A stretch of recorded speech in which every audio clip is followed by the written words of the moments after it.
Welcome to the UCSF Bay Area Breast Cancer Forum. I'm Hope Rugo, breast medical oncologist at the University of California, San Francisco, and you can see that I am at the University of California, San Francisco at the moment by the background in my Zoom picture. And I had a little trouble signing on, so we apologize for the delay in starting this evening.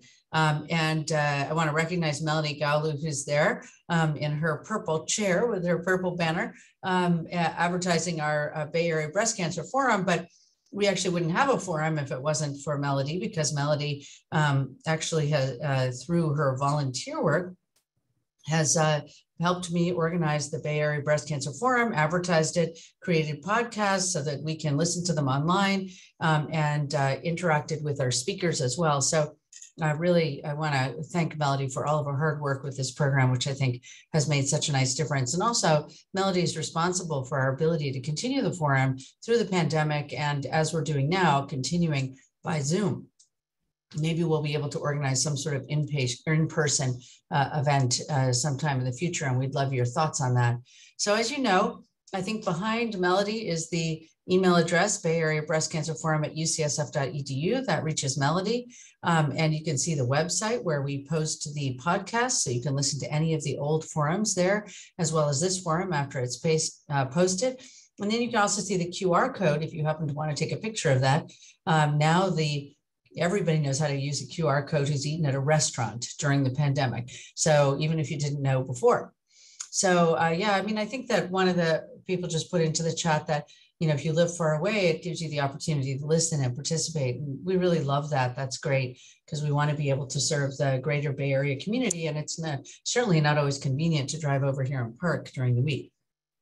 So we love the Zoom format, even though we approached it with a little hesitation when we all started with Zooming in the pandemic. It's worked out fabulously well. And it also allows us to bring in a whole bunch of guests who might not otherwise be able to be there in person. So as you know, also, Melody is responsible for sending out the emails. So if you're not getting emails, if you want to be on the email list or you want to add friends, definitely send that to the Bay Area Breast Cancer Forum at ucsf.edu email. And then for our topics, you know, we're really interested in everything that you have to say. So we want to know, you know, your thoughts, what topics you'd like to have covered, and what questions that you have coming up over the time, because that's how we select our topics and our speakers moving forward. As you know, after the ASCO, American Society of Clinical Oncology meetings, and after the San Antonio breast cancer meetings, twice a year, we do meeting updates. And then the European Society of Medical Oncology has also become a major source for new data, which is really important. And that meeting is in September. So it's after our meeting in early June, after the meeting in September, and after the meeting in December that we talk about some of the new and I think hot breaking data that influences breast cancer treatment and the thinking about breast cancer diagnosis, treatment in the future. And we have our colleagues from radiation oncology, surgery, prevention, survivorship, as well as those of us who are treating established cancer, the medical oncologists who share in those presentations. But we have lots of other topics that are really important to discuss. And I'm really excited tonight to have a topic that's a session, an evening session, totally devoted to integrative oncology, incredibly important area, really important to our patients, and actually part of oncology care worldwide. So we'll be able to talk a little bit about what that means, what the data is behind different forms of care of oncology, supportive oncology patients with integrative and so-called alternative methods with an expert in this area, Dr. Donald Abrams. And you can see Dr. Abrams is on the video screen. Dr. Abrams has actually quite well known for a number of different areas, having entered into the whole field of integrative oncology partway through his career as an oncologist. But Dr. Abrams actually was incredibly active in the early days of the AIDS epidemic and HIV infections at San Francisco General, now called ZSFGH. When I was actually training, I met Dr. Abrams, a really long time ago, and I learned a lot. And then that was all medical oncology in the era of the AIDS epidemic. Then, I don't know, do we call that a pandemic? Then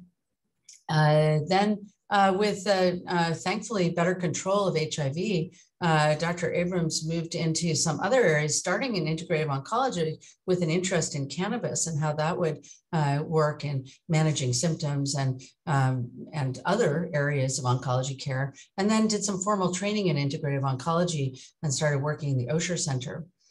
Dr. Abrams is now an emeritus professor of medicine at UCSF, having retired, but come back to work at the Osher Center and sees patients regularly. Although his schedule is quite booked, his next new patient visit is many months away. So since we know that everybody who's online can't talk with Dr. Abrams directly in the near future, we have him all to ourselves for the next almost hour and a half to talk to him and hear what he has to say about integrative oncology. So as always, you can see there's a little Q&A box there at the bottom of your screen next to the participants. Put your questions into Q&A and I will bring them up to Dr. Abrams as we go through our evening.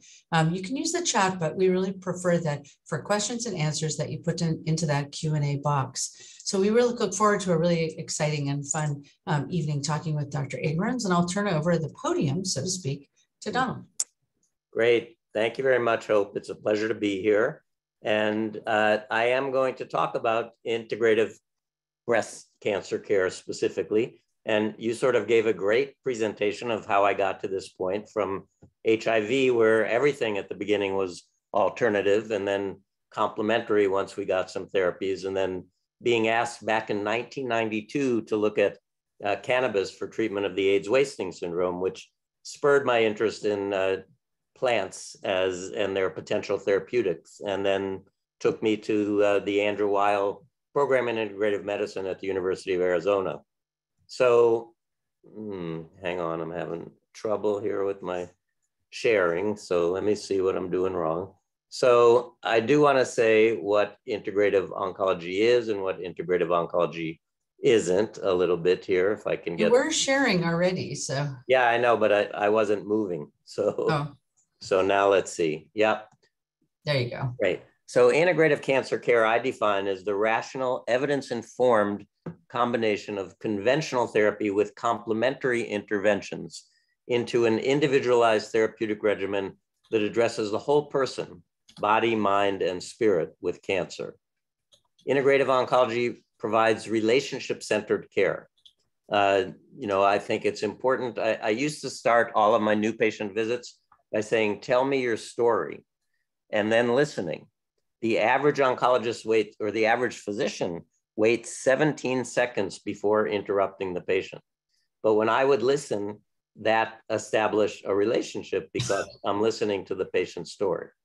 Integrative oncology integrates conventional and complementary methods of treatment and prevention. We like to call it complementary, Hope, as opposed to alternative, because that's a whole different question. The goals of our work are really to activate the body's innate healing response using natural, less invasive interventions whenever possible, engaging mind, body, spirit, and community. And we do encourage providers to model healthy lifestyles for their patients. I often, when I was doing in-person clinics, would be drinking my green tea while I was seeing my patient. And I know you're not supposed to have food in the patient room, but I was modeling a healthy behavior, focusing attention on lifestyle choices for prevention of disease and maintenance of health. And integrative oncology maintains that healing is always possible, even when curing is not. So what about oncologists? Modern oncology is a tremendously exploding field.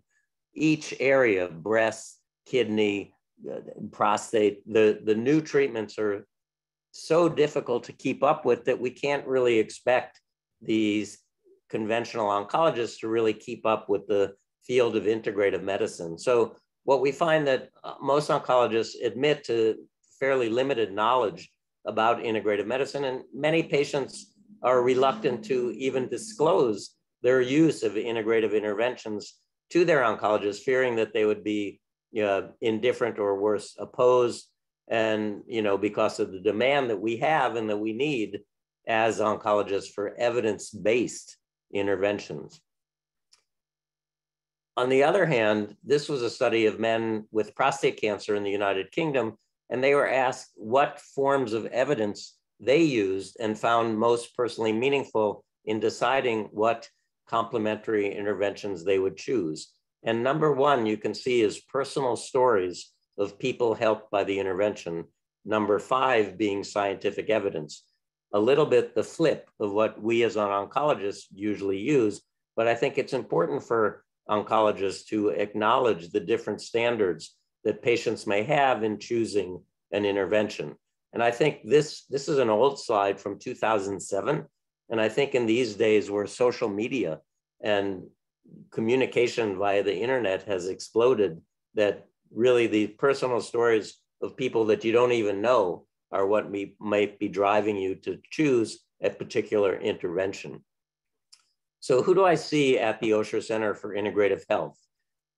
Mainly I see people who are seeking complementary therapies while they're undergoing conventional therapy to either help decrease some of the symptoms of the cancer or the treatment, or if they're already in remission, to prolong that state.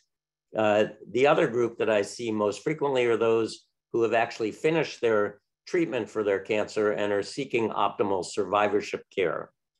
I do see a small percentage of people who are looking for something alternative to conventional cancer therapy. And I tell those patients that I don't mean to disappoint them, but I am an oncologist and I've been one for 39 years, and conventional therapy for the most part works. And if we had something alternative that worked, we would probably use it. Similarly, I see people who are run out of options from their conventional oncologists and are coming to see me to see if there's any possible salvage therapy that I might have. And again, I'm a little disappointing because I have nothing magic to offer. Patients seeking integrative end-of-life care or integrative palliative care, I think there are things that we can discuss. So when I see a patient, my first goal really is to increase that person's sense of control. When you hear the words, "you have cancer," it feels as if your locus of control has been ripped out from underneath you, and you're now at the mercy of the surgeon, the radiation oncologist, the medical oncologist, even the chemotherapy nurse. So returning to the person with the diagnosis, some sense of control is really foremost in what I'm trying to do. We now believe that inflammation is a cause of many of the degenerative diseases of aging, including dementia, heart disease, and cancer. And decreasing inflammation, I think, is another one of our goals. And when you decrease inflammation, you sort of unload the body's innate immune system so that it can be busy helping in the fight against cancer. Many of our newer immunotherapies are really working to increase the body's innate immunity in the fight. And that's something we've been trying to do in integrative oncology for quite some time. When I used to start my clinic visit by asking patients to tell me their story, which I don't do anymore because in those little surveys that got sent out, I always got a very low score in doctor knew my history. So now I tell the patient their story, but it's not the same. But in the old days, when I say, tell me your story, many patients wove a story as if stress caused their cancer. Stress in and of itself does not cause cancer, but stress is not good for cancer or anything else for that matter. Stress is adrenaline or epinephrine, which kills your lymphocytes, the building block cells of the immune system. Stress is cortisol, a steroid hormone, which is an immune suppressant. So decreasing stress is a good thing. I think all of these things together, and particularly handing back some sense of control, does increase hope. Hope, Rugo? No, hope. Many a patient has left the exam room when I saw people in person and said, gee, Dr. Abrams, you're the first person that's given me any hope. And it's not like I said, you don't have cancer or you're not going to die, but it's giving people tools that they can work with. And what are these tools that I share to increase the patient's sense of control? Well, number one, weight, and we'll talk about that in just a moment, but controlling weight is something that we can all do by altering diet and increasing physical activity. I then discuss use of appropriate supplements that patients can use on their own. And then with regards to stress, the breath is very important. Before I mentioned breathing, you were doing it autonomically and automatically without thinking about it. But now that I mentioned it, you can be aware that you can control the depth of your inspiration and expiration and the rate of your breath. And that's the link between the mind and the body, is really the breathing. And it serves as the way hypnosis works, much of yoga. For people that need a little bit more than just their breath, guided imagery, I think, is something that's very useful. We have guided imagery MP3s on our website at the Osher Center. And then very rarely do I see a person coming to the exam room by themselves or even on Zoom. Most people bring a spouse, a parent, a child, a friend. Cancer doesn't just affect one person. At the end of my interview, before I examine people, I asked if people were raised with any religious beliefs. And I find most people were raised with religious beliefs, but frequently they have lapsed. More often people say that they do consider themselves to be spiritual. And finally, before I would examine a patient, I ask 3 closing questions. What brings you joy? What are your hopes? And where does your strength come from? And although one husband sort of chastised me while I was asking his wife these questions, saying, what is she being interviewed for, Miss America? I saw a woman at a conference a few years after her husband died, and she came up to me and she said, Dr. Abrams, when you asked my husband those 3 questions, even though he was where he was on his journey, you reminded him that he still had joy, hope, and strength. And that was very important and profound. So I tell patients that I see at the Osher Center that cancer is like a weed, and someone else is taking care of their weed, and it's my job to work with the garden and make their soil as inhospitable as possible to growth and spread of the weed. So I say I do that by looking to see how you fertilize your garden. That is what you eat and what supplements you take. And I am a big believer in let your food be your medicine and your medicine be your food. And I think that's borne out by this graph, which is from a Journal of the American Medical Association article on the state of US health, the burden of disease, 1990 to 2016. And this is risk factors for death. And the top of the list is dietary risks. And that has exceeded tobacco use and high blood pressure, and does not include high body mass index, which is listed as number 4, or lower down on the list, low physical activity. So if you put those 3 lines together, that top bar is really off the graph. And these are all lifestyle modifiable issues that we deal with in integrative oncology. They didn't tell you in that JAMA article what dietary risk meant, but they did refer you to a Lancet article previously that says that the 14 components of dietary risk are diets that are low in fruits and vegetables, whole grains, nuts and seeds, milk, fiber, calcium, seafood, omega-3 fatty acids, and polyunsaturated fatty acids, and diets that are high in red and processed meats, sugar-sweetened beverages, trans fats, and sodium. So what I share with my patients are the American Institute for Cancer Research, World Cancer Research Fund recommendations for cancer prevention. Actually, risk reduction is a much better word, because we really cannot prevent cancer. We can reduce the risk. And we don't like the word prevent, because then when people have done everything possible to prevent it and they get it, they feel like they failed or they blame themselves. So risk reduction is a better word. So why do I talk about cancer risk reduction with people who already have cancer? Well, if you see down at the bottom, it says, after a cancer diagnosis, follow these 9 recommendations above if you can. And the number 1 recommendation, as I mentioned, is to be a healthy weight. And unfortunately, as a nation, we fail. 2/3 of Americans are now obese. That is, have a body mass index greater than 30. And you can see that's heavily concentrated in the middle of the country, Colorado being the only state now, in addition to Hawaii, oh wait, there's Massachusetts and Washington, D.C., which is not yet a state, where less than 25% of adults are obese. And in addition, another third of us are overweight. So only 1/3 of Americans have an ideal body weight.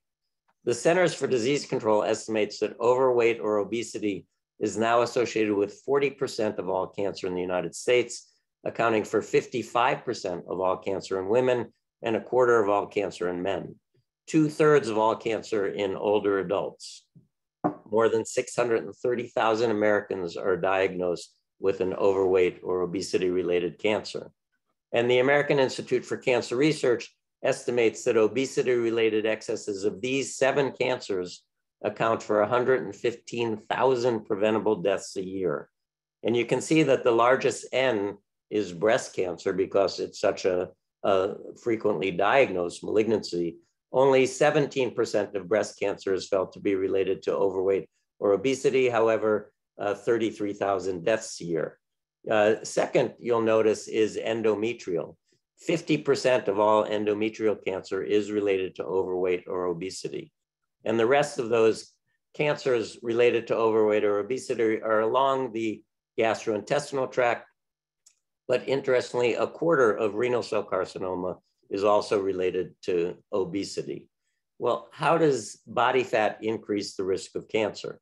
Certainly, as I'm sure all patients with breast cancer are aware, fat produces estrogen, and that overweight and obesity produces estrogen factories. So people suppress their ovaries, but they're producing estrogen from fat. Body fat also secretes cytokines or chemicals that promote inflammation, and that inflammation subsequently impairs immunity. In addition, and I think probably one of the most important things, is that too much body fat triggers insulin resistance. And this raises levels of insulin and insulin-like growth factor, both of which are pro-inflammatory, and the growth factor is a growth factor for cancer cells as well. To the point where they've looked at blockade of the insulin-like growth factor 1 receptor as a treatment for hormone-positive postmenopausal breast cancer. So one way to maintain a healthy weight is to be physically active. And I think activity and exercise in breast cancer has been shown to be beneficial.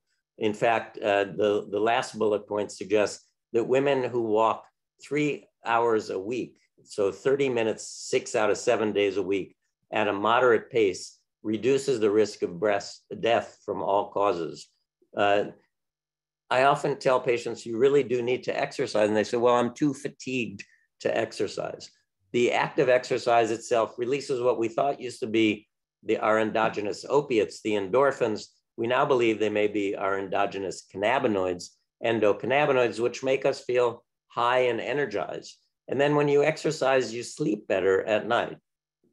Exercise may also decrease the weight gain that's associated with chemotherapy used in breast cancer. And although we've often felt in the past that exercise was not good after surgery, it may in fact reduce the risk of post-surgical breast cancer. And then, as I mentioned, the endorphins and the endocannabinoids tend to relieve tension and depression. Most importantly, however, is the impact on survival. And this was a study, meta-analyses of 17 studies of exercise in breast and 7 colorectal cancer, accounting for about 50,000 people. And the most active breast cancer survivors decreased their risk of death by 28% from breast cancer and 48% from other causes. And is it too late after you've been diagnosed? The bottom bullet, survivors reporting an increase in activity after diagnosis also lowered their risk of death 40% compared to those who did not. And a really compelling argument for exercise and not sitting was just published in an article that suggests that people who sit 6 to 8 hours a day and do 0 physical activity have a 5-fold greater risk of dying from their cancer than those who don't sit and who exercise for 150 minutes a week. So that's really a compelling statistic. Most cancer patients would like to hear about exercise from their oncologist. And again, I've mentioned already that oncologists are so busy dealing with the treatment of the malignancy that they might not think to mention this. A survey of Canadian oncologists showed that 2/3 agreed that physical activity was safe and beneficial. Only less than half ever recommended it, and only 1 in 4 in the past month. If an oncologist recommends physical activity, it results in an increase of 60 minutes of vigorous walking a week, which certainly impacts on outcome and survival. So guideline number 1 is to be a healthy weight. And number 2 is to be physically active for at least 30 minutes each day. And number 3, they divided into 2 separate guidelines. Number 1, limit consumption of fast foods, that is processed foods high in added sugar, low in fiber or high in fat, and then avoid sugary drinks, which had been guideline number 3 in the 2007 rendition. I like this comment on why to avoid processed foods. They're high in fat, starches, or sugars, and they embody a cluster of characteristics that encourage excess energy consumption, for example, by being highly palatable, high in energy, affordable, easy to access, and convenient to store. Studies have shown that people who eat a lot of so-called junk food do have a higher risk of developing cancer compared to those who don't. Sugary drinks. All the time, my patients are asking, should I drink acai juice or goji juice? Or my men with prostate cancer want to know if they should drink pomegranate juice. The guideline, Avoid Sugary Drinks, was unveiled in 2007, and I was at the conference in Bethesda, and I went to the microphone and I said, there are sugary drinks and there are sugary drinks. You can drink a cola beverage, God forbid, or a fruit punch, which is probably glucose and high fructose corn syrup, or you can squeeze 3 oranges in the morning. And the response from the podium was, energetically, they're all the same. Because if you eat an orange, the fiber slows down the absorption of sugar into the bloodstream. But if you squeeze the sugar away from the fiber and drink orange juice, it's like drinking one of these sugary beverages, leading to increased insulin and insulin-like growth factor, all of which promote inflammation, and the growth factor is a growth factor for cancer cells as well. In fact, in Australia, they grade food for the supermarket, for the consumers in the supermarket, and they recently dropped orange juice from 5 stars to 2 stars, ranking it below Diet Cola, which I never would recommend that anybody drink. So a positive recommendation is to eat more of a variety of fruits and vegetables, whole grains, and legumes. And I'm a big fan of phytoestrogens, particularly soy. And I know this confuses many, many of the women with breast cancer that I see. But before I talk about soy, let me just say that cruciferous vegetables, flowers grow in the shape of a crucifix, should be your best friend. So broccoli, cauliflower, and Brussels sprouts jump to mind, but there are also cruciferous roots and green leafies, cabbage, kale, collard green, bok choy, and arugula.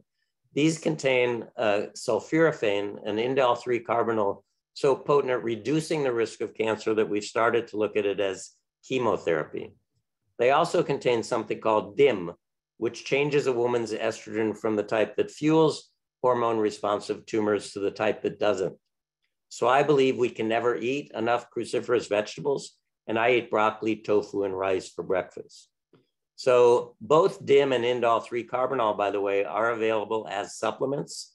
I'm pretty much a believer in Paracelsus, who is an alchemist who spanned alchemy and medicine in the Renaissance, who said there's poison in everything. The difference between a remedy and a poison is the dose. So I say eat broccoli and don't take those supplements.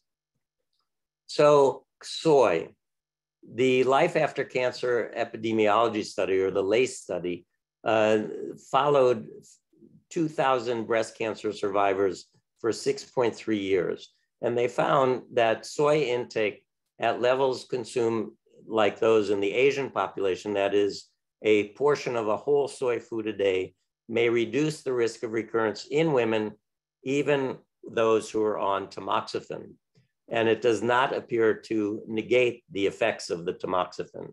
So this study, that was a study conducted at Kaiser, was reproduced by the Shanghai Breast Cancer Survival Study, again confirming a 30% reduction in recurrence and mortality in women who consume soy. And this was also confirmed by the Women's Healthy Eating and Living analysis, benefits of soy. So many patients tell me, my oncologist told me I should avoid soy. Incorrect. A whole portion of a soy food, non-GMO organic, a whole soy food, soybean, soy milk, tofu, tempeh, or miso, and not soy cheese, soy turkey, or soy hot dogs. Those are heavily processed foods. And I just want to say it's not one food. So this was a study in China looking at 1,000 women with breast cancer and 1,000 age-matched controls. And they were looking at consumption of mushrooms. Daily intake of fresh mushrooms decreased the risk of breast cancer almost 2/3, and daily intake of dried mushrooms, very popular in Asia, decreased the risk of 50%. However, if the mushrooms were consumed in a diet that also contained green tea, my favorite beverage, those reductions went to 90 and 80%. So food is synergistic. It's not just eating this or that, it's the diet. And we know that from the Mediterranean diet and breast cancer. This was a study that was a 3-arm study where women were randomized to receive the Mediterranean diet. The Mediterranean diet supplemented with extra virgin olive oil or mixed nuts, or a control diet with advice to decrease their dietary fat.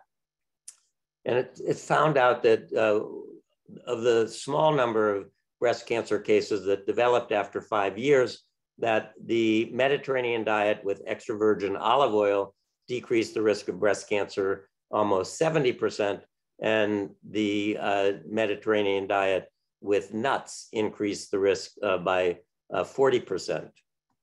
And most recently, just this year, big news about nuts and breast cancer. This was, again, a study of long-term survivors in that Shanghai study that I mentioned previously, where soy was found to be beneficial, followed for 8 years, looking at the development of recurrence or metastases and death from all causes or breast cancer. 10 years post-diagnosis, those who consume nuts had higher overall survival, 93% compared to 89%, which is a small difference, but it did turn out to be statistically significant, as well as disease-free survival, where it was even more significant. And the association was dose-related. So women who ate more nuts had better outcomes. The association did not vary by nut type, i.e. peanut versus tree nuts, or by hormone receptor status. So I'm going to just stop and ask you a few questions when we get to this next section on diet, just because a lot of people have had some questions coming up. So I think that would, we might go back to some of the other things you talked about, and then we'll keep going. One of the questions that came up was, exercise is important, but how do you know if you're too fatigued to exercise? How much exercise is the right amount? And how do you balance that when you are a cancer patient and you have a lot going on?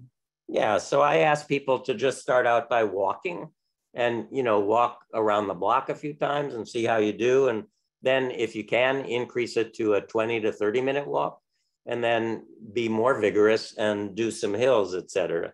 But it's always important to listen to the body. And if you feel like you're just way too fatigued to even get up and walk, then don't go there. And then one of the things is that you can, if you're working or you have a lot going on, you can get exercise in by not just walking. I think the idea is if you can walk upstairs at work versus taking the elevator, that's really helpful. Walk down the stairs, walk to your car. There are a lot of ways to get exercise outside of just taking an hour to do exercise. If you can't find that time, every day or even most days. So, get up from your desk, move around. People also have tried a number of different kinds of exercise while sitting at a desk, if that happens to be your job, where you have those little bicycles under your desk, or, some movement is better than none. Somebody I know has an elevated desk and has a little treadmill that they walk on.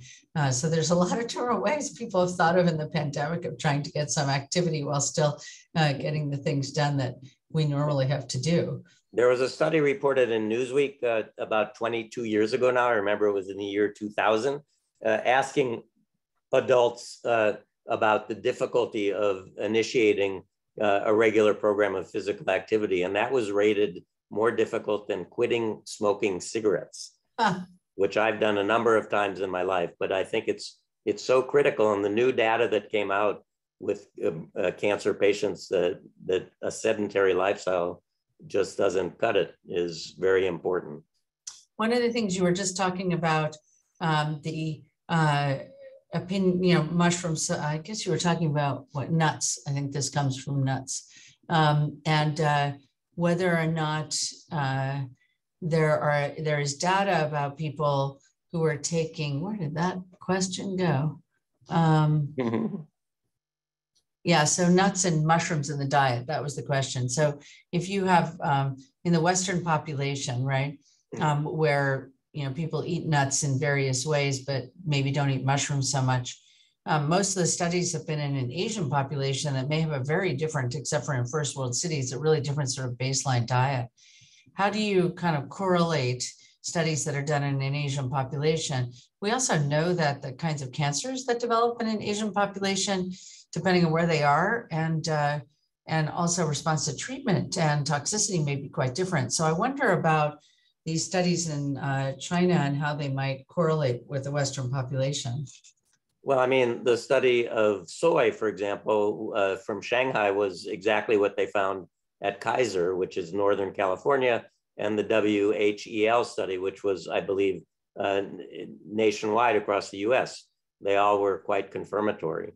The mushroom and green tea study, I don't know that we've reproduced that here, but yeah, people have different pharmacogenomics, and not everybody's going to respond to broccoli as well as some people do because of the SNPs that we have in our genetic sequences. But I think, if the data suggests that it's of benefit, then I'm going to recommend it.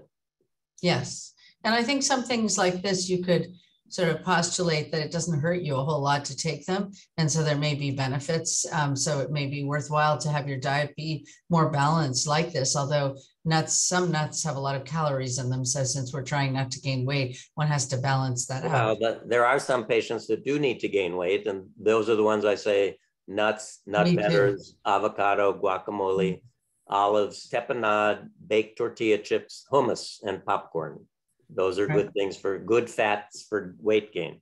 But I think that there are nuts that have lower calories, and you can eat some nuts and sort of not eat tons of them and still manage, even if you're being very careful about your weight. Because I think a handful, a quarter cup of nuts a day is a good thing. It's not only reducing the risk of breast cancer, but seems to also have an impact on colon cancer, probably because of the rich fiber content of the nuts. Yeah, so there's a lot of ways to do this that doesn't involve having weight gain and problems. So before we get to soy, there are a lot of questions about that. You had mentioned, is there any particular type of mushroom? Are they all created equal?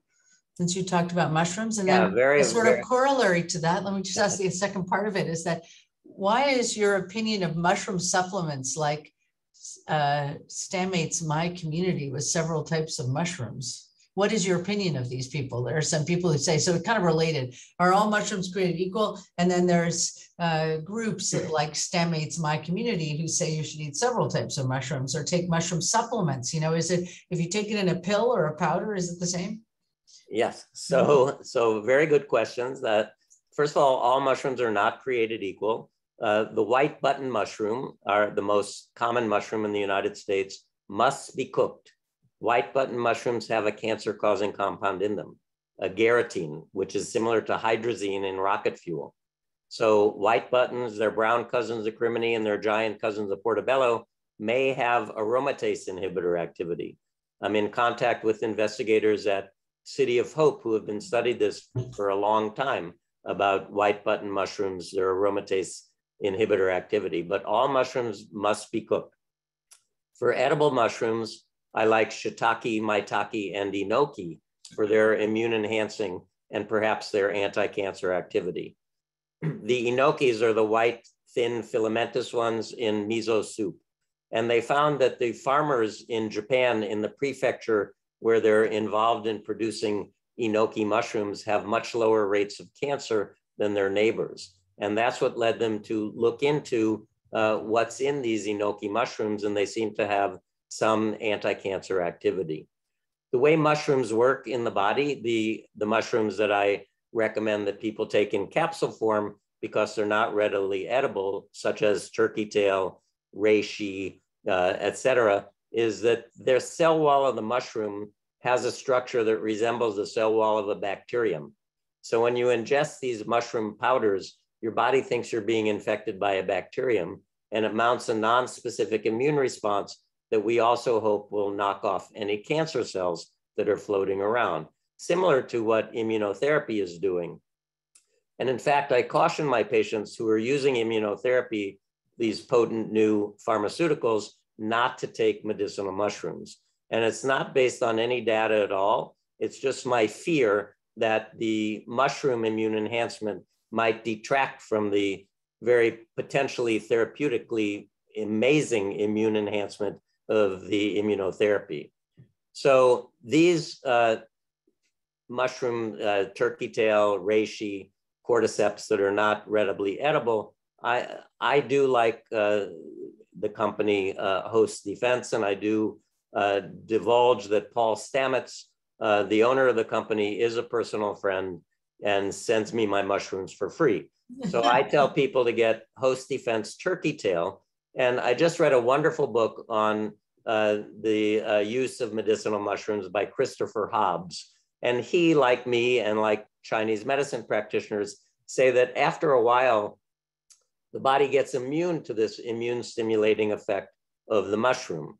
So I tell my patients to get turkey tail and then get the one that Paul Stamets named humbly after himself, Stamets 7, which includes 7 different mushrooms, but not turkey tail. Take a bottle of one for 4 to 6 weeks and then do the other one and then go back to the turkey tail. Stamets 7, turkey tail. You mentioned mycoimmunity, which is what Paul Stamets and Andy Weil think might be the best for cancer, but not me, because the dosage of the 17 different mushrooms in that preparation are so small, I don't think it's doing anything. I like that one for virus. So when I fly on an airplane or if I'm working in the inpatient setting, I take 2 capsules of the mycoimmunity. But I don't Okay, wait. So somebody wants me to put it into the chat. So Dr. Abrams said Stamets something or other. Stamets 7, it's 7 mushrooms and not turkey tail. So get both Stamets 7 and turkey tail and alternate every 4 to 6 weeks, 2 capsules of each.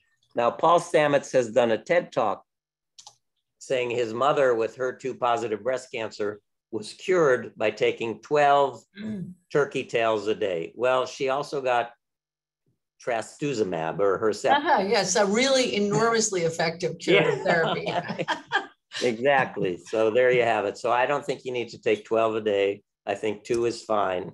And it's a fascinating thing to me that, we're going to talk about supplements a little further down the road. We'll do supplements later, but I think that it is fascinating to me that one area, we have so much conflict of interest issue. Like I'm filling out a conflict of interest form every other minute, as far as I can tell. I mean, literally multiple times a day for every abstract, every paper, every talk, every study we do. The university requires it several times a year, and they evaluate this very, very carefully. We don't take money from anybody.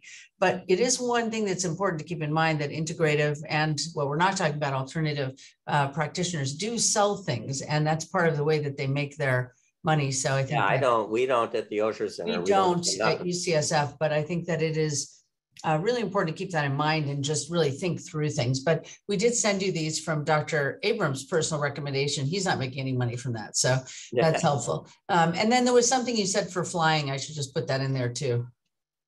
Oh, mycoimmune. It's a 17 mushroom blend. Again, these are all from Host Defense, HOST Defense. Right, we got that link. And what's it called? Mycoimmune. It's a sort of a catch on my community, but it's mycoimmunity. Is it? It's the same spelling, right?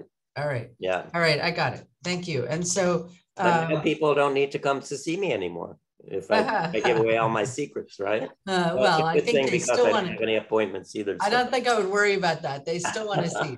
So let me go on to a couple of questions that have to, before we move on to the supplements part of things, but there is, somebody says the sound keeps cutting out, but I think that must be on your end, Emily, because I don't think it's cutting out overall.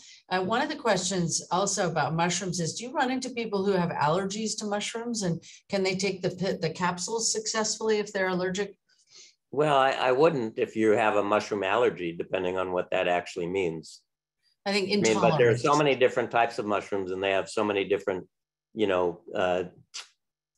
components that I don't know what that means really. I think some people are intolerant about mushrooms, that there aren't very many food sources of vitamin D. And if you take fresh mushrooms and put them in the sunshine, they generate ergocalciferol, or vitamin D2, which I think is a good thing. So mushrooms can be a source of vitamin D. So does mushroom soup work if you make a bunch of mushroom soup? Yeah, you're cooking them, so that's good. I just got a mushroom lover's ramen in the Mission the other day that was amazing. A little too spicy for me, but pretty good. I'm a big mushroom soup maker. So another question, just because before we get to the supplement part and the rest of your dietary recommendations, the benefits of soy. And I think this is a really nice question. Are the benefits mostly seen in women who've eaten soy products all their entire life? Like, is this really something that you need to do when you're got breast development? So in your preteen to teen area, is that the same as starting to consume soy products as an adult? No, it's different in that Asians living in Asia eating an Asian diet, which is very one portion of soy a day in general, have much lower risk of both breast and prostate cancer compared to Asians moving to Hawaii eating a sort of halfway diet, and then Asians moving to the United States and giving up their Asian diet altogether. So it's felt that soy exposure during adolescence decreases the risk of developing breast cancer. The studies that I mentioned, the Wheel study, the LACE study, and the Shanghai study, all were done in women with breast cancer, demonstrating a reduction in the risk of recurrence if they ate soy. And soy, by the way, is the most potent plant estrogen. So if soy is beneficial, then any other plant estrogen supplement like black cohosh or any of those other things that people tell me their oncologist told them they shouldn't take because it's a plant estrogen is probably not likely to be harmful and can be consumed. And then, you talked about exercise, and weight loss, et cetera, because I think that weight loss is, really important in breast cancer patients, not weight loss, but maintaining your weight so much. I mean, it seems like if you have high BMI, but also if you have a very low BMI, it's not been as good. At least there's some data that suggests that. But I think the biggest issue, you mentioned some people have trouble keeping weight on, definitely. But the biggest issue I think our patients face is not putting on weight.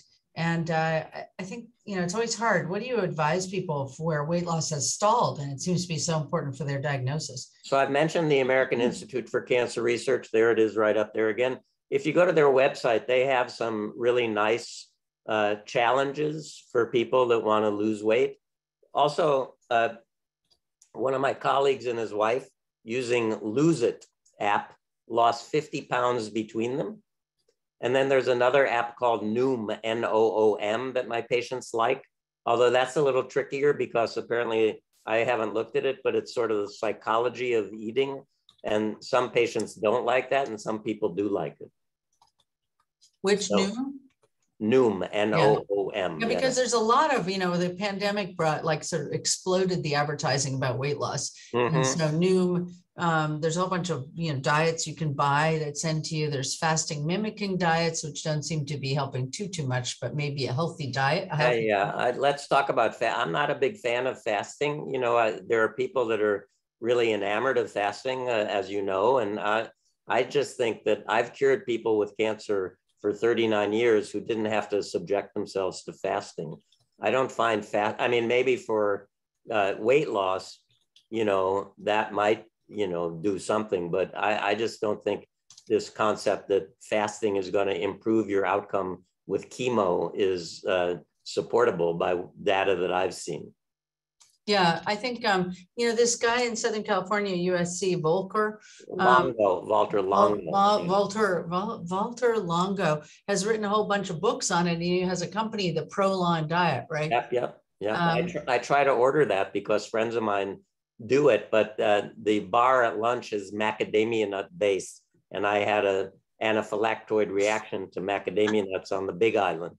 So I can't. So you're not doing that, but I've read a bunch about it. I think it's really interesting because actually, although somebody put in the chat that New York Times reported that fasting doesn't do anything, Walter's studies actually in mice are quite impressive, and there's been repeated of those studies in mice in Europe and some initial studies in humans. We haven't been able to get funding to do that in a large patient database, but it may be something that is quite helpful. We just don't know. And I think the number of patients you need for those studies is quite difficult. So I'm not recommending the fasting mimicking diet, but I think it is quite intriguing. They're just not good weight loss approaches, So anyway, and you were saying that where has ways to jumpstart weight loss? It's AACR, I thought you said, but.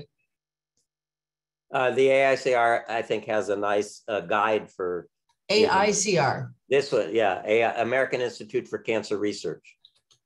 Yeah, not AACR. AI. Okay, got it. Yeah, and this is a recommendation that they make that I think is a good one for weight loss. If I could, you want me to continue for a minute, or you want to ask more questions? Let's see. I have the next two things are both good for weight loss. Okay, let's go. Yeah, so limit consumption of red and processed meats. And, that is something that we find difficult to do. This is an old slide that shows you the linear relationship between red meat intake and the risk of colorectal cancer in women. And one of the contributors to this is the fact that the way we raise meat nowadays, we feed the animals grains that they don't really use very well, and they make fat rich in omega-6 fatty acids, which promote inflammation, as opposed to omega-3 fatty acids found in deep cold water fish, which are anti-inflammatory. So this is, again, an old study from Walter Willett, who's Harvard's best nutrition physician. And he points out that the burning of flesh, barbecuing meat, creates heterocyclic amines that are estrogenic as well as being carcinogenic. And the Iowa Women's Health Study analysis revealed 4-fold increased risk of breast cancer with regular consumption of well-done and fried meats. Iron, so many patients I see come to me say, I'm anemic from my chemotherapy, I'm taking iron. Iron is one of the things that makes red meat carcinogenic. Cancer feeds on iron if you're not iron deficient. If you're iron deficient, you need iron. Chemotherapy does not produce anemia from iron deficiency. And then I think one of the things that we were talking about before we started, that exogenous hormones given to cattle, particularly in this country, may also promote tumor growth. And red meat consumption is viewed as a possible risk factor for hormone-sensitive breast cancer. I'll have a half-pound double deluxe bacon steer burger, please. You want chemotherapy with that? Finally, another guideline that actually was changed between 2007 and 2018, as you can see, was one that I found difficult in 27 to rationalize to patients. If consumed at all, limit to 2 a day for men and 1 a day for women. As someone who reached an age a few years back where I don't tolerate alcohol, that was really hard. If at all, 2 a day, I mean, that seems really dichotomous. So in 2018, they changed it and say now for cancer prevention, it's best not to drink alcohol. We believe that 6% of all cancer now is related to alcohol. and the leading cause of death from alcohol in people over the age of 50 is cancer. And you can see that it's felt that alcohol convincingly increases the risk of postmenopausal breast cancer and probably increases the risk of premenopausal breast cancer. And this is from an old cancer throwaway journal, but showing again the linear relationship between number of drinks a day and risk of hormone receptor positive breast cancer. So the question I think that we're alluding to, does it really matter after a cancer diagnosis? And Jeffrey Meyerhart at Harvard really summarized this best in an old study in patients with colon cancer receiving adjuvant chemotherapy. And he divided the groups into the degree of adherence to the so-called Western dietary pattern. And this group on the left, labeled 1, the reference group, had the lowest intake of the Western dietary pattern. And the group on the right over here had the highest intake. And you can see that they had a 3-fold greater risk of recurrence of their disease and a greater than 2-fold risk of death compared to the index group over here.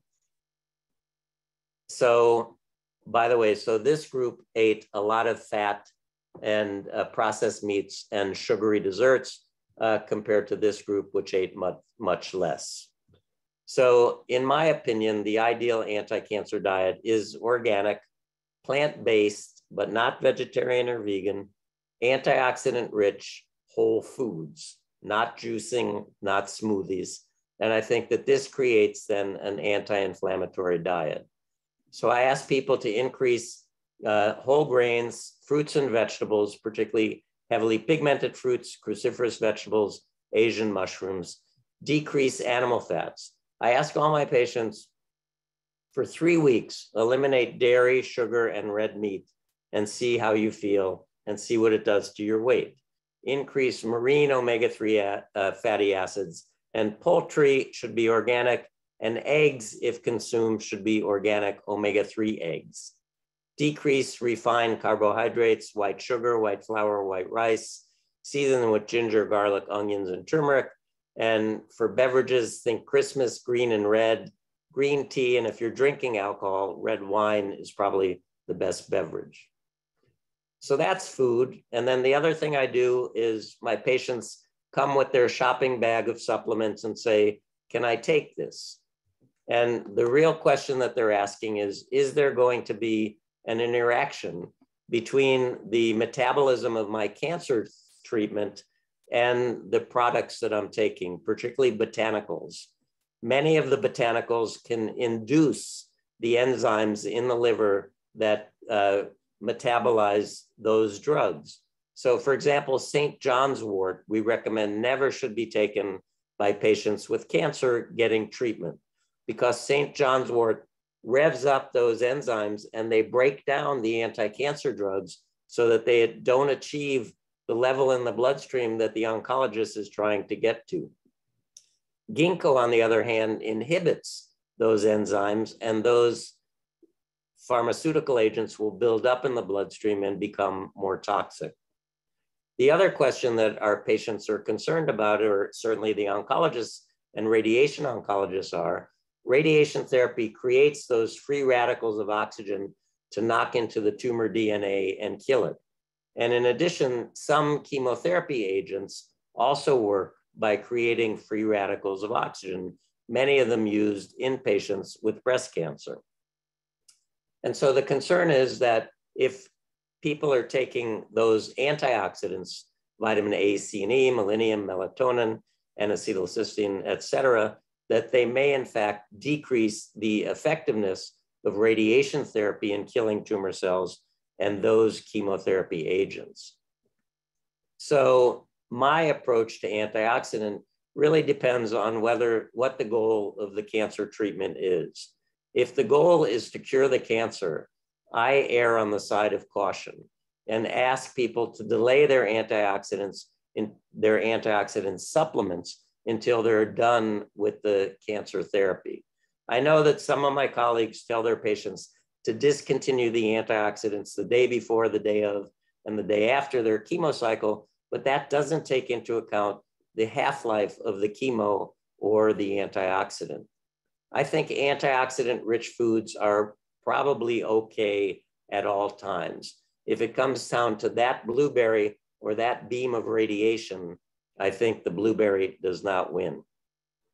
If the goal of treatment is palliation, that is, we can't cure, then if patients feel that they want to take control by taking an antioxidant supplement, then that's probably okay. And many of my oncology colleagues forget that we prescribe potent intravenous antioxidants to protect patients from some of the aspects of chemotherapy, and we're not concerned that it's going to decrease the anti-tumor effects.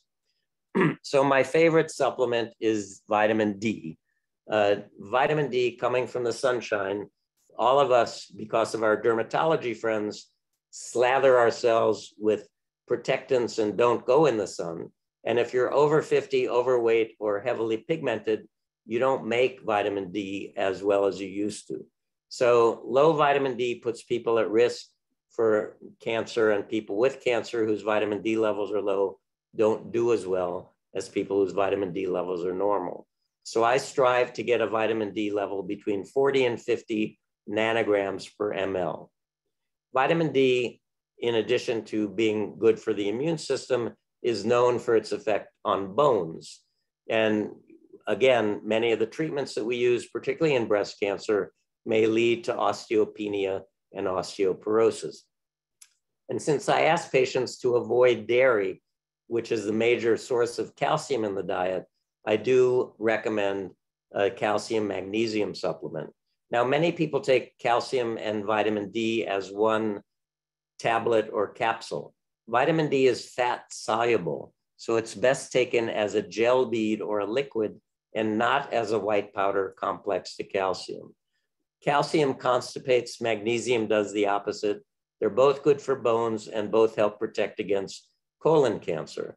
So I say take a vitamin D supplement to bring your level to 40 to 50 nanograms, take a separate calcium magnesium, and then I like omega-3s, fish oil. Eating fish is fine, but we're not going to eat fish every day. Omega-3s are anti-inflammatory, a little bit antidepressant, and in high enough dosages, they also lubricate the colon. We already talked about medicinal mushrooms. Turmeric, the first I heard about turmeric was at our American Society of Clinical Oncology meeting. Investigators at Ohio State have a mouse model of colon cancer. And if they fed these mice a turmeric-enriched diet, not only did they not develop colon cancer, but they survived longer than the control animals.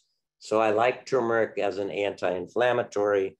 I recommend it for women who have aromatase inhibitor-induced musculoskeletal symptoms as well. For people who have had cytotoxic chemotherapy, I think, which is a potent antibiotic, I like a probiotic to replace some of the microbiome that's been damaged by chemotherapy. And finally, I'm a big fan of cannabis, as Hope alluded to. It really did lead me into my integrative oncology practice by learning about the potential therapeutic activity of this well-known botanical. This is a Siberian ice princess, a body 2,700 years old that was found to have tied around her waist a rope at the end of which was a pouch that contained the flowers of the female plant of cannabis sativa. And under an MRI scan, this is a young lady in her 20s who was found to have breast cancer metastatic to bone. So the anthropologist or archaeologist, whoever makes these assumptions, suggested that she may have been using cannabis to treat the symptoms of her cancer, or perhaps even the cancer itself. And I think that's sort of one of the giant leaps we see on the internet, because we don't know that everybody in this tribe was not buried with a pouch of cannabis around their waist.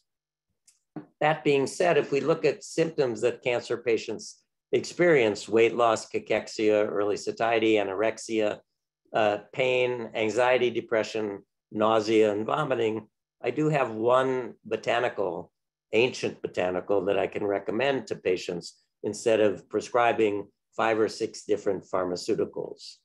And in fact, a recent article looking at cannabis use in breast cancer patients last year, again, surveyed 612 patients responding to the survey, median age of 57 with breast cancer. 42% use it for medicinal purposes only. Only 23% were for strictly medical. They were using it recreationally and to decrease stress. 75% reported that it was extremely or very helpful at relieving their symptoms. Symptoms shown on the left here: pain, insomnia, anxiety, stress, nausea, and vomiting. 80% use it during their treatment, and another half in survivorship. And again, 50% also believe that cannabis was useful in treating the cancer itself. So cannabis, again, a versatile botanical used for millennia, removed from the US Pharmacopoeia in 1942 and placed in Schedule I in 1970, high potential for use and no accepted medical use. The plant contains over 400 chemicals, including 120 so-called cannabinoids, 21 carbon terpenophenolic compounds, the most famous of which used to be delta-9 tetrahydrocannabinol, or THC, which is the most psychoactive cannabinoid. But cannabidiol, or CBD, has catapulted to the top of the most favorite cannabinoid list because it's felt not to be psychoactive. In my opinion, it is, because my patients like it for anxiety and sleep. And so that seems to me to suggest that it has psychoactivity. It's felt to be present in the plant to modulate the activity of THC, that is, decrease some of the psychoactivity, and I believe it also decreases some of the therapeutic benefit. Cannabinol, or CBN, has become popular for sleep.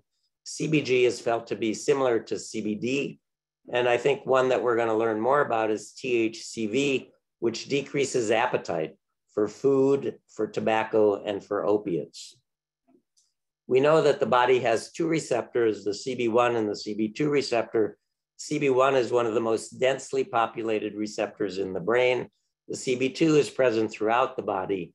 And again, these complex with the plant cannabinoids as well as our own endogenous cannabinoids that we make, similar to our endorphins, we make endocannabinoids. Interestingly, THC complexes with the receptors. CBD does not. It actually changes the shape of the receptor so it can't bind THC.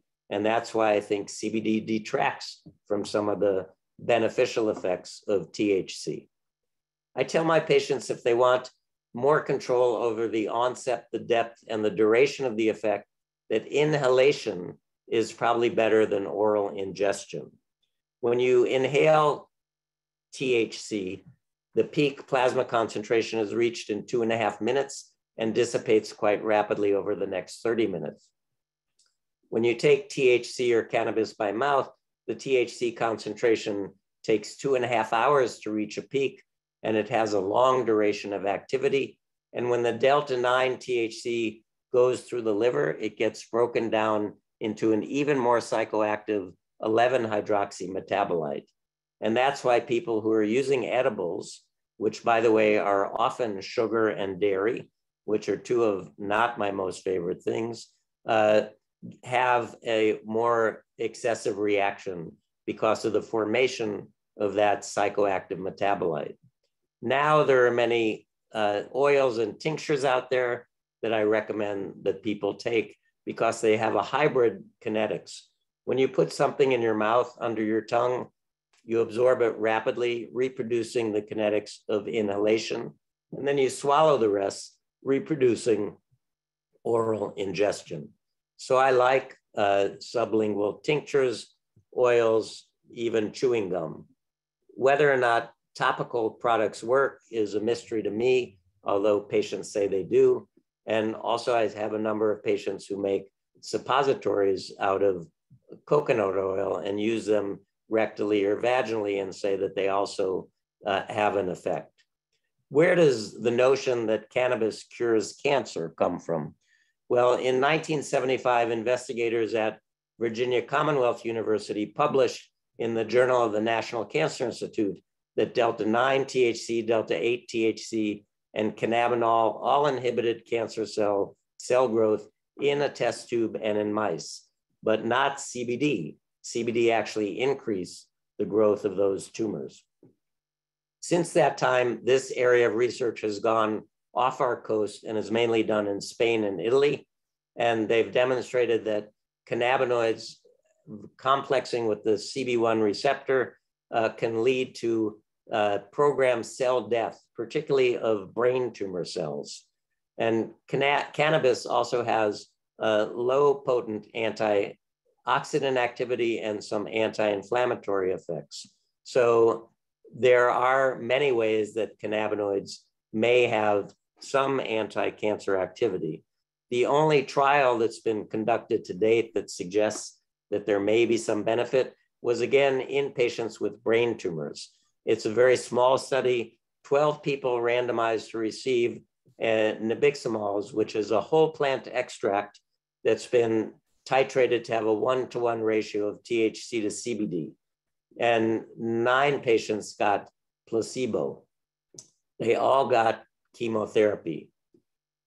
33% of both groups were relapse-free at 6 months. That is 2/3 of the patients on nabiximols and 2/3 on placebo had relapse of their brain tumor by 6 months. However, the survival was different in this very small study at 1 year, with 83% of the nabiximols group alive compared to only 44% of the placebo group. And that was statistically significant, although the study was not powered for survival as an endpoint, and the survival difference persisted into year 2 as well. So I'm going to just jump in with a few questions again, because we only have 10 minutes left, and clearly we need to have you back all the time. But I think that just to go up to a few of these questions, maybe we can quickly address some of the questions that are up here. One of the questions about supplements was that, people have read that supplements are not manufactured to predictable standards. How do you know what you're getting? And then you had said early, don't take those supplements, and someone missed what you meant. Indol 3-carbinol and DIM, which many breast cancer patients want to take because they're very potent in cruciferous vegetables. So you want to take cruciferous vegetables? Eat cruciferous vegetables. Yeah. Don't take those as supplements because there's poison in everything. The difference between a poison and a remedy is the dose. Right. And what was the other question? The other question was saying, like, well, how do you know what you're taking? Yeah, so that's a good question. You look for things that are approved, that have a seal of approval. I forget what the agency is called. Another disclosure, I am the scientific advisor to a company called Wellkasa, WELLKASA. And they provide information to patients as well as physicians on interactions between supplements and pharmaceuticals. And they also allow patients to purchase pharmaceuticals online.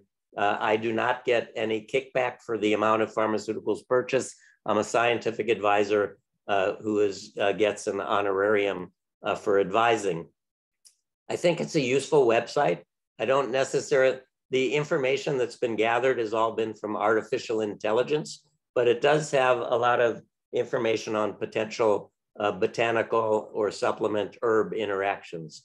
I do recommend supplements by name, by producer to my patients, ones that I like. There's also something called Natural Standards, which also reviews supplements and tells you which ones are the best. Yeah, and I think that there's a certain amount of uncertainty. There's also some websites around the United States. One that Kelly puts on the chat is from Memorial Sloan Kettering, but they're all limited because there's so much out there. But you can't. Yeah, they are. And the Memorial Sloan Kettering one I wanted to say is very conservative. Yes. And relies a lot on theoretical as opposed to actual interactions. Yes, and I think that is one of the issues that people bring up. So, but I think it's still useful to have something like that. Some is there any definitive conclusion on coffee? Should you reduce coffee? Should you have a diet limited in methionine if you have triple negative breast cancer? That one I don't know. I'll start right out with that one. I don't think there's any data to support it. So I have some patients that do that, and I don't know. It seems to me a little extreme. Yeah. Okay. Coffee, except for two things that people tend to put in it, which I'm not a fan of, dairy and sugar, is good for the brain and the heart, but doesn't have the anti-cancer activity of green tea. There is some suggestion that people that drink more than 4 or 5 cups of coffee a day have a decreased risk of colon cancer, which I would suggest is because their colon is always empty if they're drinking that much coffee, or that would have been my experience. I haven't had coffee since I was 28. I'm a big green tea drinker. The caffeine through another mechanism. So one question is different forms of soy. What were the forms of soy you liked the best? Tempeh, soy milk, soybeans? Yeah. Soybeans, soy milk, tempeh, tofu, and miso, and not soy cheese, soy turkey, or soy hot dogs.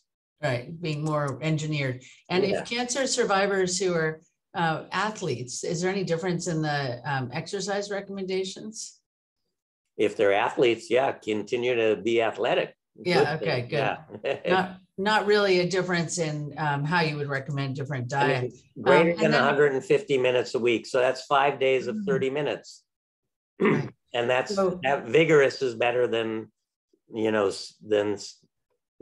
so vigorous. And by the way, we would have gotten to it here, but I'm a huge fan of yoga. The bottom of the mind-body intervention slide here. Yoga is about strength, flexibility, and balance, all things that we need as we age. And I always say Jewish boys can't meditate. But at the end of a 60-minute yoga class, when we've done Shavasana or the corpse pose, and they say, you can come back now, I've really gone someplace. So yoga is not just about strength, flexibility, and balance, but it's a mind-body intervention that decreases stress, as all of these things listed here do. MBSR being mindfulness-based stress reduction, a program that we offer at the Osher Center, and the Cancer Center does as well.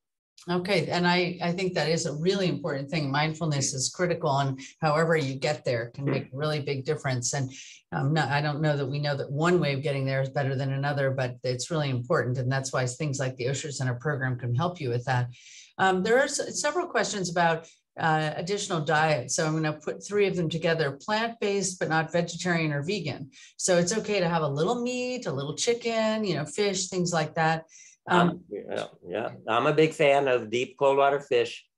Poultry, I think, should be organic. I'm not a fan of eggs, and I don't have that slide up to show, and we're sort of short on time, but eggs are really pro-inflammatory, and I don't think women, this is a strictly Donald Gestalt Meshuggah, you're going to say, I don't think women with gynecologic malignancies should feed eggs to their eggs. And my Chinese medicine practitioners believe that as well. Don't you laugh at me.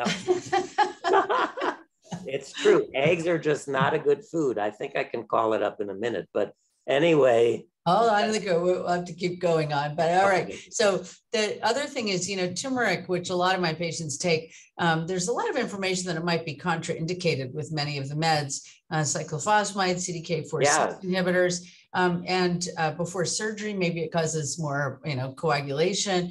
And but you eat turmeric in foods like curry. Does that matter? So turmeric, in India, we've looked at India, and they have very low rates of both dementia and cancer. And people have honed down on turmeric, or curcumin, the active ingredient in turmeric, as probably the agent that is most responsible as an anti-inflammatory for decreasing pain, for decreasing inflammation, and probably having some anti-cancer activity. So the average Indian diet contains about 1/8 of a teaspoon of turmeric a day. I'm trying to get this slide up, but I can't. Yeah, hang on. You can scroll through that. I think is there a research basis for avoiding dairy? That you shouldn't have any dairy? Because I think that dairy can provide an important source of proteins and Yeah, so calories. there's no other animal that drinks another species' milk.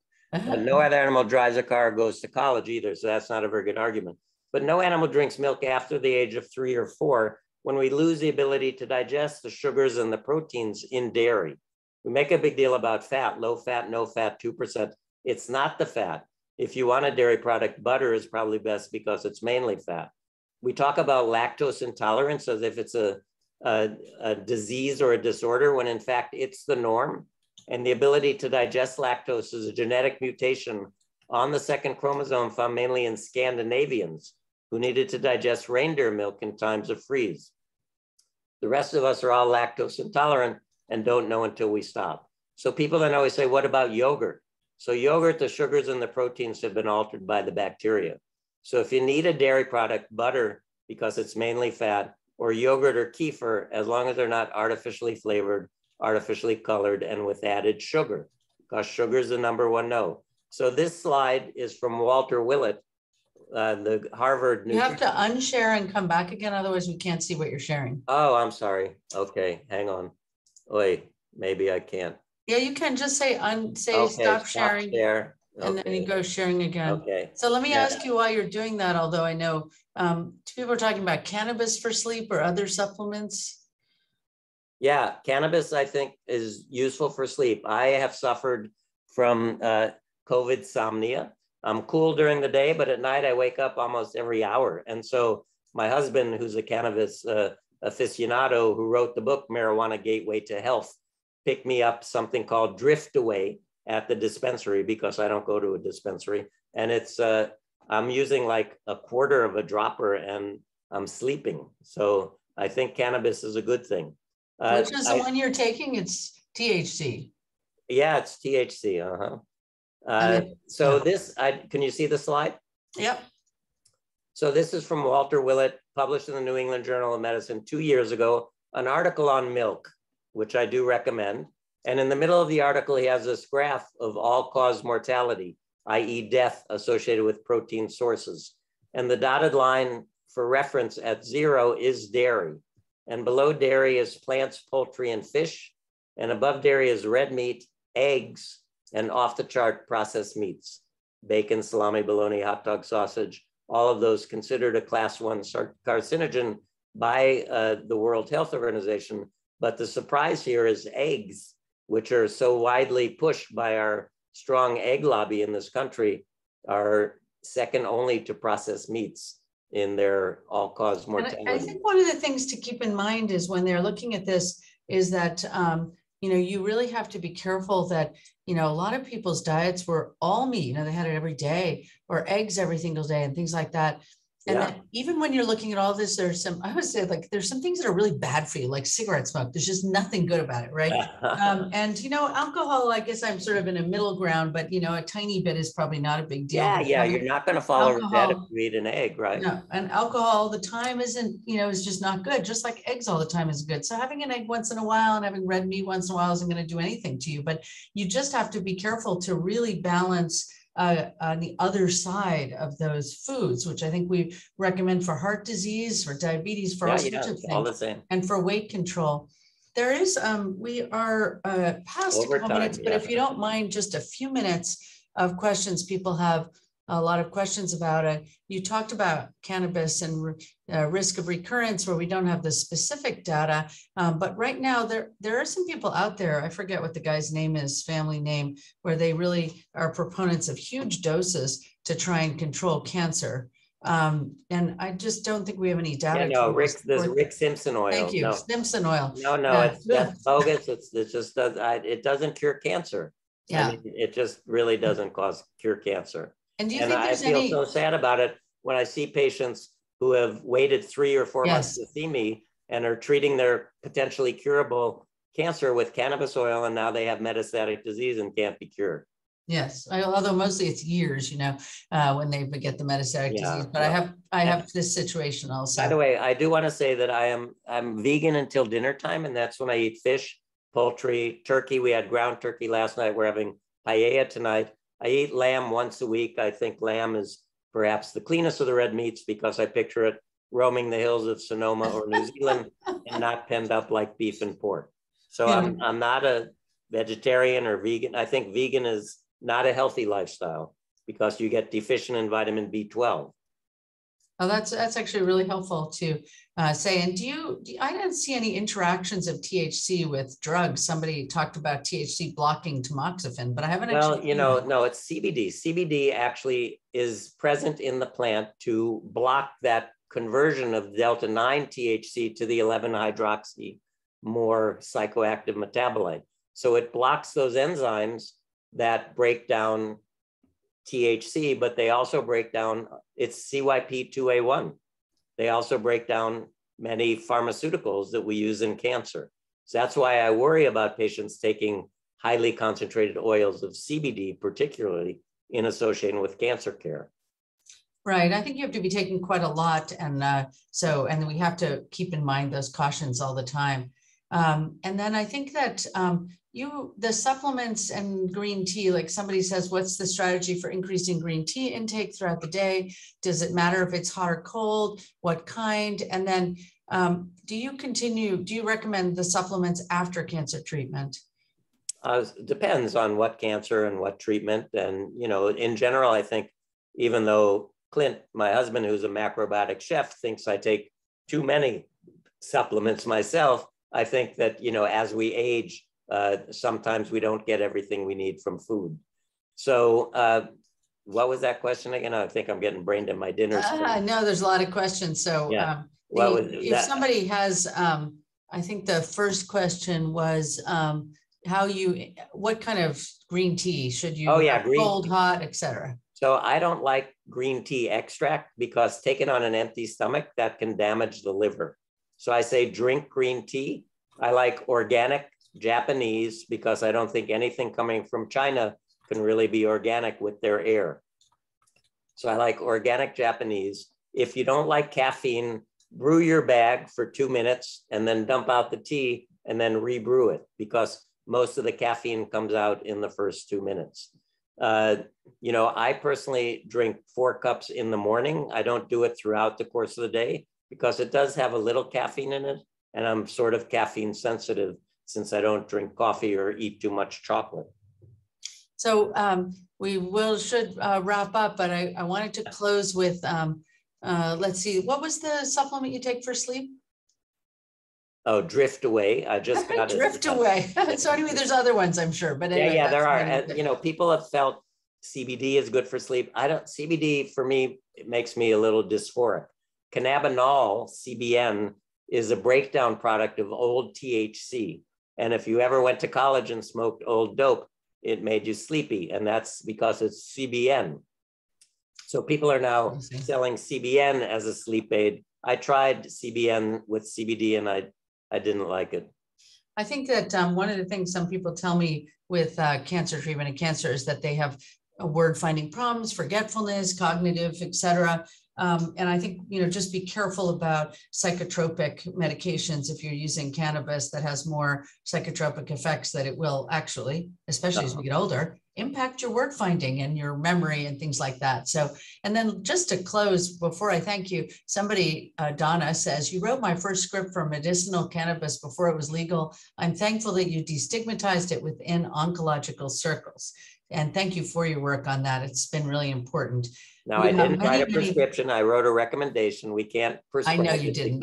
I know we all didn't. So I think, you know, I want to thank you for your incredible time and your effort in preparing for this and for being here for our patients. We'd love to have you back again, and I hope you'll come back. I know you've been really generous with your time. You are for patients also. And I think somebody says that she wants to see you after Osher, but I know your next appointment for a follow-up is like next year. So just to keep in mind. But we do group, I'm doing group visits too. So you might ask, you know, first of all, I do want to say the last slide I was going to show was they said that women with breast cancer who have access to integrative medicine at their centers do better than women who don't. But the problem was, they try to interview or they try to get information from 3,000 physicians, of which 103 responded. Yeah. And that's where the data comes from. And it was like the difference in survival was not that impressive when you get right down to it, but it did make the news. And I just want people to say that my breast oncology colleagues at the Osher Center are really my best colleagues because they send me a lot of patients. And I think that they do better because we work together. Yeah, and I think that it kind of collaborative work always is better for caring for our patients with cancer. I'm very, very grateful for your time, for Melody's time and helping to coordinate, for all of you who are participating, for you, Elizabeth, who's going to swim a mile for women with cancer on Saturday, for our advocates who participated and asked amazing questions.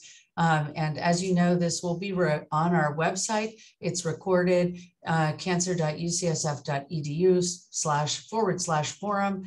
Thank you so much for participating. Send your notes to Melody about your topics, and we'll look forward to seeing you at our next forum. Again, thank you so much, Donald, and have a wonderful paella dinner.